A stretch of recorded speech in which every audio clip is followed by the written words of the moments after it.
Bumili tayo ng bagong phone. Ayan.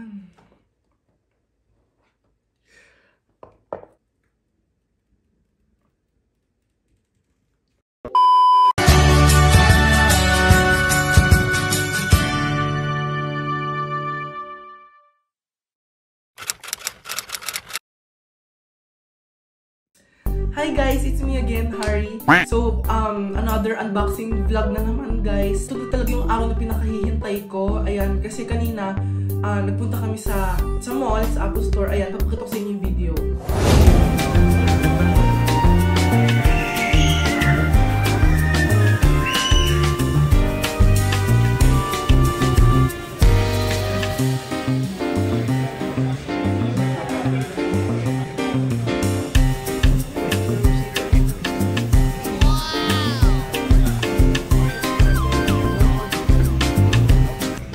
Is there any freebies? I wish. I know, right? Yeah.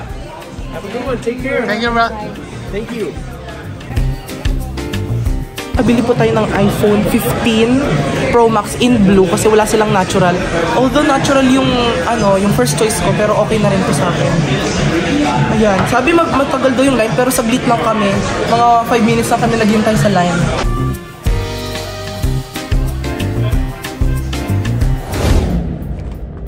Bumili tayo ng bagong phone, which is itong iPhone 15 Pro Max. Nakakalabas lang niya kahapon. And ayun, matagal ko talagang hinintay na mabili to. Ewan ko, gusto ko lang siya. Kasi yung phone ko, 3 years na, so medyo naghahang na rin. Tapos pinayagan naman nila akong bumili. So ayun, gusto ko na siyang i-unbox guys, kaya hindi na natin siya patatagalin. Let's do the unboxing. Nga pala guys, USB-C na siya. So hindi na magagamit yung tawag dito, yung lightning cable natin.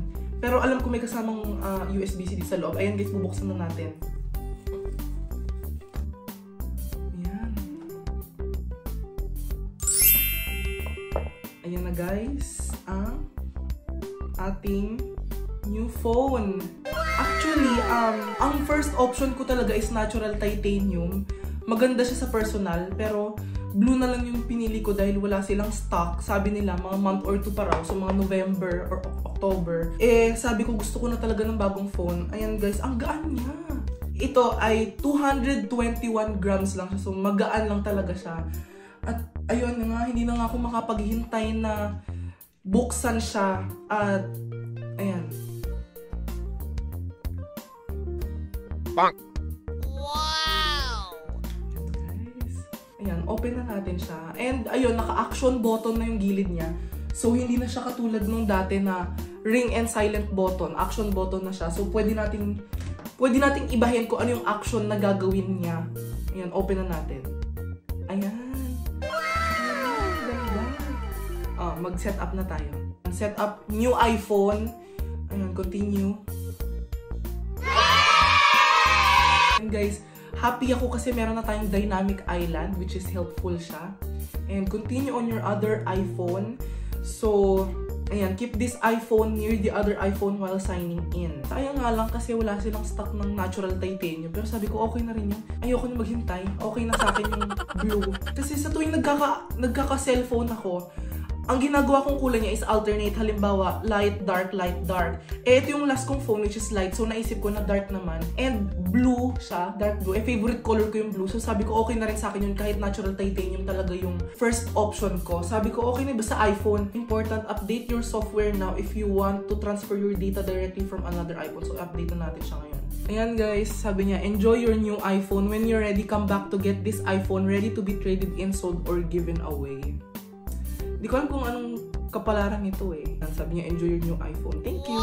Recently, nag-birthday ako pero hindi kami naghanda. Kasi nga, ito lang talaga yung gusto ko. Itong bagong iPhone 15 lang talaga yung gusto ko. Kaya sabi ko, okay na kahit wag lang tayo maghanda, kumain na tayo sa labas, ganyan. Tapos, bili na lang tayo ng bagong iPhone kapag lumabas. Hindi ko pa pala pinapakita sa inyo kung ano yung nasa box. So, ang meron nandito sa box ay yung kanyang USB-C na charger. So, hindi na siya lightning cable. Hindi na siya lightning. Basta yun, hindi na siya yung katulad ng dating charger. So, ito na yung gagamitin natin pag magcha-charge. And, ito rin yung kanyang papel-papel and meron tayong isang Apple sticker. So, ganun pa din. Pare-pareho pa rin yung laman ng box. Iba lang is yung charger niya. And ang sabi dito, you no longer need a physical SIM card. Activate your eSIM during iPhone setup. Ayan lang yung laman ng kanyang box. Yan lang. Hindi guys, isa-set up tayo ng Face ID.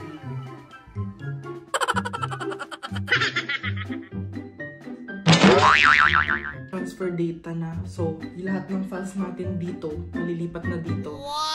Yan ang gusto ko eh. Kasi hindi ka na mahihirapan maglipat-lipat sa tuwing bibili ka ng bagong phone. Signing in 2 hours. Many hours later. So, ayun guys, after a few hours, ayun, na-transfer na rin yung ating files, ating mga data dito sa bagong phone. At inabot ako ng 2.5 hours sa pagta-transfer ng data dahil nga ang dami kong files. Kaya, lesson learned for me, bago ka maglipat, bago ka mag-transfer ng data, kailangan magbura ka muna ng mga photos and videos mo. Kasi yung mga vlog ko, minsan hindi ko rin nade-delete eh. Yung mga raw files nandun sa cellphone ko, kaya kailangan ko talaga magbura at ang dami ko ring apps na hindi ko ginagamit. Kaya dapat burahin ko na talaga siya. Pero ayan na siya guys, happy ako.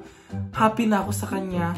At yung case na ginagamit ko ngayon is yung case ko ng 12 Pro Max. So medyo kinat lang yung dito sa camera kasi nga hindi kasya masyadong malaki yung kanyang camera. And ang hirap naman gamitin ng phone kung walang case. Pero bibili kami ng case na pang 15 Pro Max talaga at screen protector sa Amazon. Ayan, wala pa siyang screen protector for now. Pero so far guys, nagustuhan ko naman siya.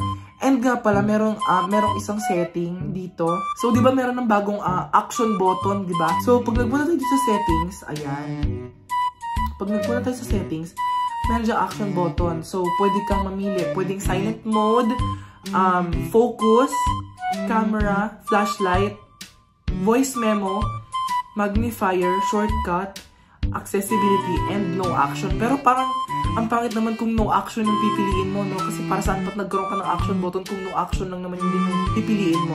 So, pinili ko is yung shortcut, which is yung open Snapchat. Kasi ewan ko, gamit na gamit ko lagi yung Snapchat. So, ayun guys. Feeling ko mas worth it kung magpapalit ka ng phone na 5 years yung pagitan kesa sa 2 to 3 years yung pagitan. Mas worth it siya guys. Hindi ko alam kung nabanggit ko sa video, yung iPhone 15 Pro Max binili ko is 512GB. And, ayun na nga, lowbat na tong phone natin. Ano na lang, 15%. So, kailangan natin siyang i-charge. Yung camera niya, pwede mo siyang i-zoom up to 25 times. Pwede mo siyang i-zoom up to 25 times. Yun yung halos, pag tinapat mo sa mukha mo, talagang kitang-kita na lahat ng pores mo. And, malinaw siya kahit naka 25 times. Ayun lang guys, masaya na ako sa kanya. Ay, ang gulo ng kwarto. Sabi niya, your SIM is not supported. So, the SIM in your old iPhone does not support eSIM transfer.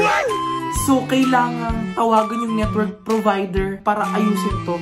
So, sana maayusin nila to kasi hanggang ngayon wala pa rin akong signal. At yung signal ko, nandun pa rin sa luma kong phone. Hindi pa rin siya nalilipat, pati yung phone number ko. So, that's it guys for this vlog. I hope you enjoyed watching this.